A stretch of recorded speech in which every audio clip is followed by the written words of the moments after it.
Buenas tardes. Vamos a continuar con la unidad 7, que es el capítulo 8 del libro.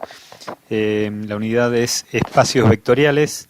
Habíamos visto, ya en esta unidad habíamos visto subespacios vectoriales, habíamos definido operaciones, habíamos comenzado a ver en realidad operaciones entre subespacios vectoriales y de esas habíamos visto la intersección de subespacios vectoriales. Ahora, como está acá indicado en la página 452-8152, vamos a ver la suma de dos subespacios vectoriales. Vamos a utilizar un abordaje distinto. Cuando vimos la intersección, primero hablamos un poco, hablé yo en realidad, les di una pequeña introducción sobre cómo se podía ver geométricamente una intersección de subespacios vectoriales y después vimos la definición. Ahora vamos a hacer al revés, vamos a definir esa suma de subespacios vectoriales y después vamos a ver cómo se aplica esa definición. Entonces, como siempre, para comenzar, sean A y B dos subespacios vectoriales del subespacio vectorial que forma esta cuaterna, ¿correcto? Ya sabemos lo que es la cuaterna esta. Ya cuando decimos que A y B son subespacios vectoriales, quiere decir que ya verificamos que lo son.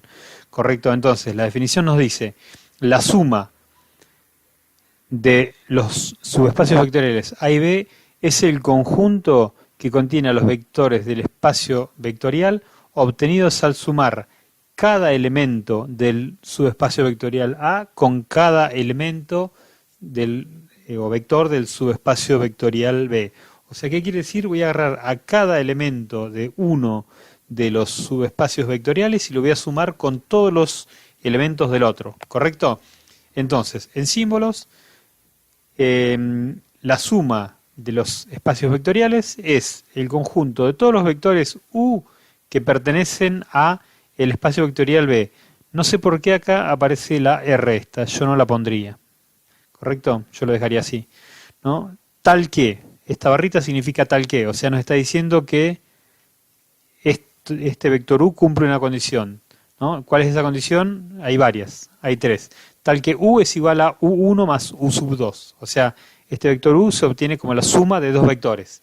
Y, ¿no? Acá tenemos, ¿no?, proposiciones lógicas, el conector I, ¿correcto? Y el vector U1 pertenece al espacio vectorial A y el vector U sub 2 pertenece al subespacio vectorial B, ¿correcto? Bien, entonces ahí están las tres condiciones, ¿no? Tal que se cumplen estas tres condiciones. Bien, acá lo aclara en el apunte este gráfico que tenemos acá para representar suma de espacios vectoriales, de subespacios vectoriales, es solo ilustrativo, ¿correcto? Bien, vamos a analizar esta definición con un ejemplo. Tenemos acá el ejemplo 20 en la página 453. Entonces acá nos dice de vuelta sean, ¿no? Y ya nos dice que acá tenemos un subespacio vectorial, el otro subespacio vectorial. Esos dos subespacios vectoriales pertenecen a R2. ¿Cómo obtengo la suma? La suma de A más B es el conjunto de los vectores U, tal que U es igual a U1 más U sub 2 y U sub 1 pertenece al subespacio A y U sub 2 pertenece al subespacio B. Listo, ahí tenemos la definición, ¿no? ¿Cómo materializamos, por decirlo de algún modo, esa definición? Bueno, vamos a empezar del siguiente modo. Vamos a definir ahora un vector U sub 1 y un vector U sub 2 que van a corresponder respectivamente al subespacio vectorial A y al subespacio vectorial B. Entonces, tenemos que aplicar esta condición a un vector XY, ¿no? Nos dice que X es igual a Y, por lo tanto nuestro vector va a tener una forma que va a ser XX o bien YY. O sea, ¿qué nos está diciendo? Que las dos componentes son iguales, ¿no? Acá defino el vector U sub 1 con dos componentes iguales. Y ese vector U sub 1, acá lo dice, pertenece al subespacio vectorial A. El vector U sub 2 que pertenece al subespacio vectorial B tiene la condición de que la segunda componente es igual a menos la primera, ¿correcto? Bueno, acá lo tengo definido el vector U sub 2 con la segunda componente que es igual a menos la primera. La primera componente es B, la segunda es menos B. Listo, ahí que tenemos, ahí ya tenemos acá definidos los dos vectores U sub 1 y U sub 2 que pertenecen a A y B respectivamente. ¿Qué hago ahora? Bueno, ahora planteo la suma de esos vectores u sub 1 y u sub 2 en la siguiente hoja. Entonces tengo u sub 1 es la suma de, u es igual a u sub 1 más u sub 2, planteo los dos vectores, obtengo la suma de los vectores usando ley de composición interna, como ya sabemos, componente a componente, y listo, perfecto. Ahora tengo la solución. Bien, tengo la solución. La pregunta es, ¿existe esta solución? ¿Cómo cómo hago para saber si existe esta solución? Bien, lo que plantea acá el libro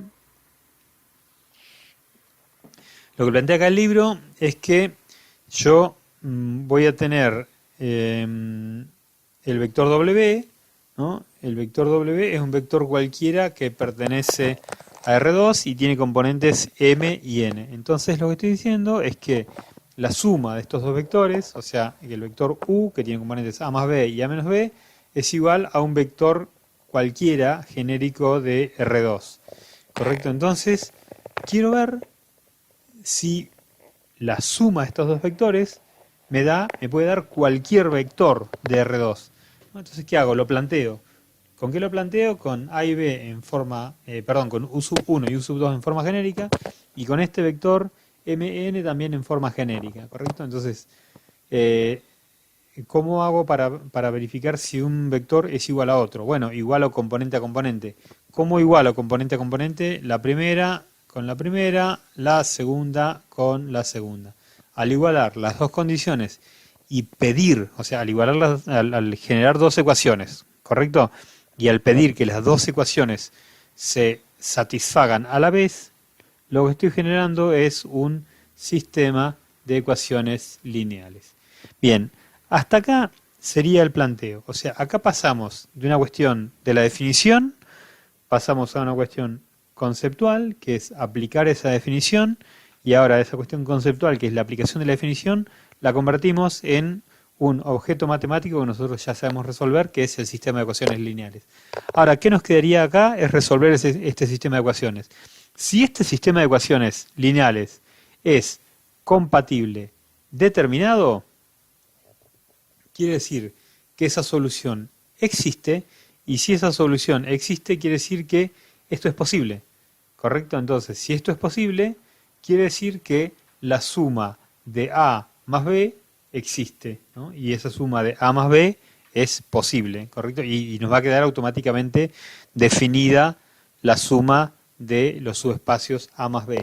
Si este sistema de ecuaciones lineales no tuviera solución, significaría que nuestra suma de los subespacios vectoriales no existiría, ¿correcto? Bien, entonces, bueno, tengo el sistema de ecuaciones lineales, en este caso lo planteo por determinantes, obtengo el determinante, es distinto de cero, por lo tanto la solución existe, ¿correcto? Y aparte existe y es única, por lo tanto el sistema es compatible determinado, con lo cual ya sé que la suma de A más B van a ser todos los vectores que tengan esta forma, ¿correcto?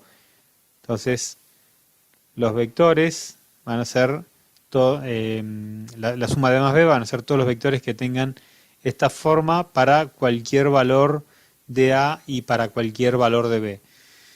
Puntualmente, como nosotros planteamos acá que M y N es un vector genérico, lo que estamos diciendo es que M y N pueden tomar cualquier valor. Entonces, lo que estamos diciendo es que la suma de A y B me da todos los posibles valores de R2. Por lo tanto, la suma de A más B es igual a R2. ¿Por qué? Bueno, porque yo acá a M y a N no le puse ninguna otra condición que pertenecer a R2, ¿correcto? Entonces, quiere decir que cualquier vector Mn lo puedo definir como la suma de un vector de U1 y un vector de U2. Esto es interesante porque lo que estamos viendo es que sumando dos subespacios vectoriales que no forman la totalidad del plano, puedo generar la totalidad del plano R2. Bien, vamos a verlo gráficamente. En este caso tenemos el conjunto A, es este conjunto que tenemos acá, es esta recta que tengo acá, ¿no? X igual a Y se cumple. X igual a Y se cumple en esta recta, y en la otra recta se cumple X igual a menos Y, ¿correcto? Este sería el segundo subespacio vectorial. Ahora, si nosotros nos fijamos, la intersección, no la suma, sino la intersección me daría este punto, solamente el origen, pero la suma, estamos viendo que me da cualquier vector, ¿correcto? Yo tomo cualquier vector de A, cualquier vector de B, sumo y me da, por ejemplo, este vector de acá, este vector de acá, este vector de acá, y así siguiendo puedo tomar diferentes valores de A y B y voy a poder obtener todos los posibles vectores de R2 sumando A y B. Lo interesante de esto viene con esta propiedad, ¿no? De vuelta, la propiedad la vamos a ver sin demostración. Aquel que esté interesado puede ver la demostración en el libro, página 455, ¿no? Y esta propiedad nos dice que sea B un espacio vectorial, la suma de dos subespacios vectoriales es un subespacio vectorial de este espacio vectorial.